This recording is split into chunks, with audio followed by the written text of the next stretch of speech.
MGN রেগা থেকে মহাত্মা গান্ধীর নাম মুছে দিয়ে ভিবিজি রামজি পরিবর্তন করার প্রতিবাদে ধর্মনগর মহিলা কংগ্রেসের পক্ষ থেকে এক সাংবাদিক সম্মেলন অনুষ্ঠিত হয়।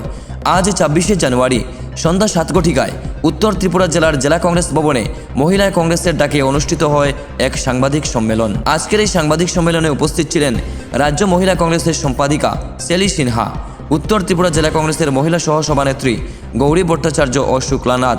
আজকের এই সাংবাদিক সম্মেলনে মূল বিষয়বস্তু সাংবাদিকদের সামনে তুলে ধরলেন জেলা মহিলা কংগ্রেসের সভানেত্রী মানসী মালাকার। তিনি বলেন, ধর্মনগরে 15ই জানুয়ারি ভারতীয় জনতা পার্টির জেলা কার্যালয়ে মন্ত্রী শান্তনা চাকমা ভিবিজি রামজির পক্ষে সাংবাদিকদের সামনে আলোচনা করেছিলেন। তার পরিপ্রেক্ষিতে খারাপ দিকগুলো তিনি তুলে ধরেন। প্রজাতন্ত্র দিবসের সবাইকে অভিনন্দন। আজকের দিনটি যার জন্য আমরা পালন করতে পারছি, সেই জাতির জনক মহাত্মা গান্ধীজির অবদানকে অবমাননা করে যে পদক্ষেপ কেন্দ্র সরকার গ্রহণ করেছে, সেই গ্রামীণ অর্থনীতির মেরুদণ্ড হিসেবে সফলতা কার্যকরী যোজনা এমজিএন রেগা থেকে ওনার নাম মুছে দিয়ে ভিবিজি রামজিৎ যে পরিবর্তন করার মাধ্যমে তারই প্রতিবাদে আজকের এই সাংবাদিক সম্মেলন। আজকের এই সাংবাদিক সম্মেলনে আমি ধন্যবাদ জানাচ্ছি সাংবাদিক ভাই বোনদেরকে, যারা আজকের এই সাংবাদিক সম্মেলনে এখানে উপস্থিত হয়েছেন, এবং তৎসঙ্গে আমার সাথে উপস্থিত আছেন আমাদের স্টেট সেক্রেটারি সেলি সিনহা, এবং আমার ডান দিকে আছেন ভাইস প্রেসিডেন্ট জেলা গৌরী ভট্টাচার্য এবং শুক্লানাথ মহোদয়া।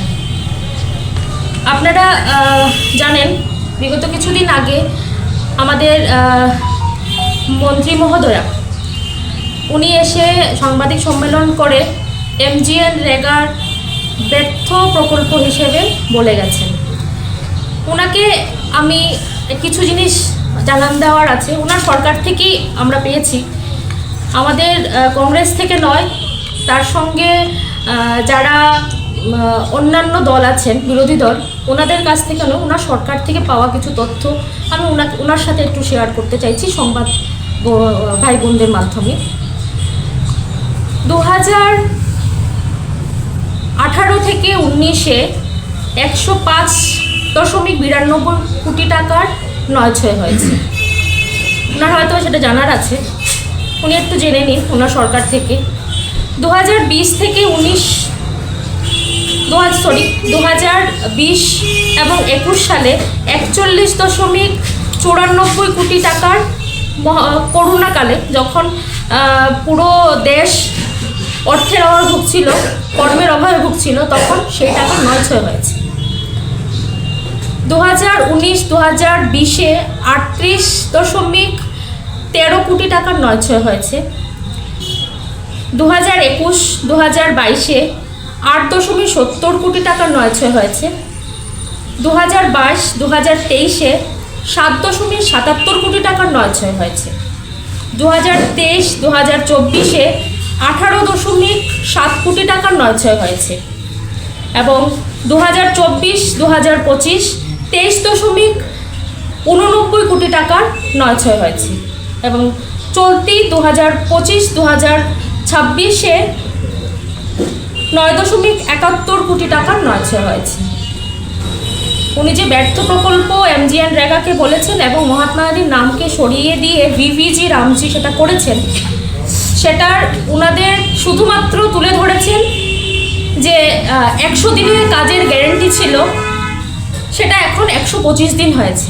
কিন্তু সেই 125 দিন যেটা হয়েছে কাজ, তার মধ্যে 100 দিনে এমজিএন রেগার কনফার্ম ছিল কাজ পাবে, মহিলাদেরকে 1/3 অধিকার ছিল, এবং সেই সময় মনমোহন সিংয়ের সরকার যখন ছিল, ইউপিএ সরকার ছিল আমাদের, তখন 33% মহিলা সংরক্ষণ করা হয়েছিল। 98% মহিলারা কাজ করতে পারতেন। মহিলারা কাজে অংশগ্রহণ করা এবং নিজের পায়ে দাঁড়ানোর সুবিধা করে দিয়ে গেছিলেন সেই ইউপিএ সরকার এবং কংগ্রেস সরকার।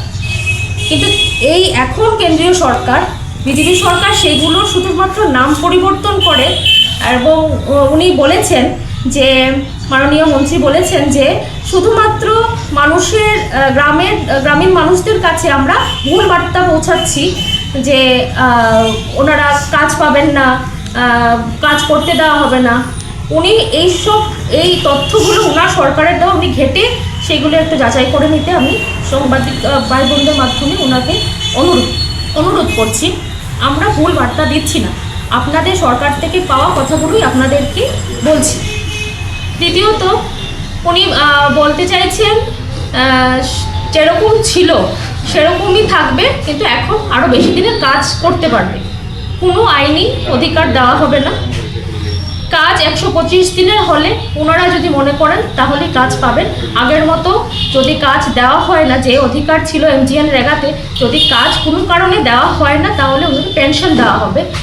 উনি ঘরে বসে MGNREGAর মাধ্যমে করোনাকালের সময় যখন আর্থিক অবস্থা খুব শোচনীয় ছিল দেশের, লোক রাস্তায় হেঁটে হেঁটে বেড়াচ্ছিল, যাওয়া আসার রাস্তা বন্ধ ছিল, না খেয়ে মরছিল, তখন একমাত্র MGNREGAর মাধ্যমেই ওনারা খেতে পেয়েছেন। গ্রামীণ মানুষরা আজকের দিনে আমরা দেখতে পাই ধর্মনগর বাজারে অবস্থা খুব শোচনীয়, কারণ MGNREGAর মাধ্যমে গ্রামীণ মানুষরা যে টাকা পেত সেটা নিয়ে বাজারে আসতো, সেই বাজারে সার্কেল হতো, টাকাটা ঘুরে আবার ওদের কাছে যেত।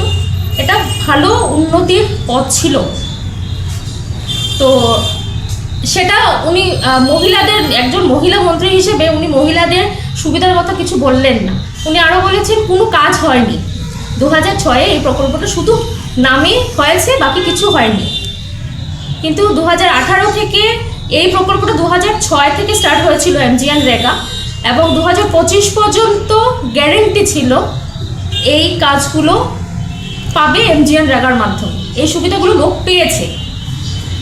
এবং আপনাদের আমি একটু বলতে চাই যে 100 কোটির বেশি নতুন ব্যাংক, পোস্ট অফিস অ্যাকাউন্ট খোলা হয়েছে এবং 80 পরিবার সরাসরি পেমেন্ট পেয়েছে। আইনত 33 বাধ্যতামূলক হলেও মনরেগাতে নারীদের অংশগ্রহণ প্রায়, আমি যেটা আগে বললাম আপনাদের, 58%।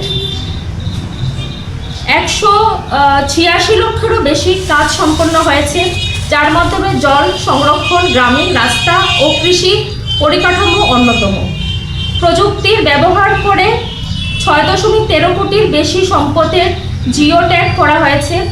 প্রকল্পের শুরু থেকে গড় দৈনিক মজুরি 81%-রও বৃদ্ধি পেয়েছে। সবচাইতে যেটা উল্লেখযোগ্য যে কোভিড-19-এর সময়, যেটা আমি আপনাদেরকে আগে বললাম, মানুষ সেটার থেকে MGNREGA থেকে অনেক উপকৃত হয়েছে।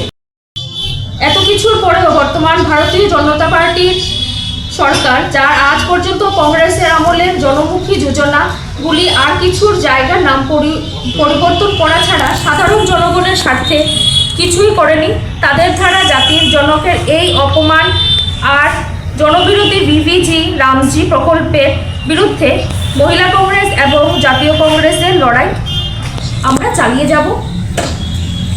এবং এই সংবাদ মাধ্যমে আমি জনসাধারণের কাছে এই বার্তাই পৌঁছাচ্ছি, আপনারা একটু এই জিনিসগুলো নিয়ে অন্ধবিশ্বাস না করে আপনারা একটু যাচাই করে দেখে নেবেন। আপনাদের পাশে জাতীয় কংগ্রেস আছে, মহিলা কংগ্রেস আছে। আমরা এই MGNREGAর লড়াই আমরা চালিয়ে যাব। নমস্কার। ভারতের জাতীয় কংগ্রেস জিন্দাবাদ, মহিলা কংগ্রেস জিন্দাবাদ।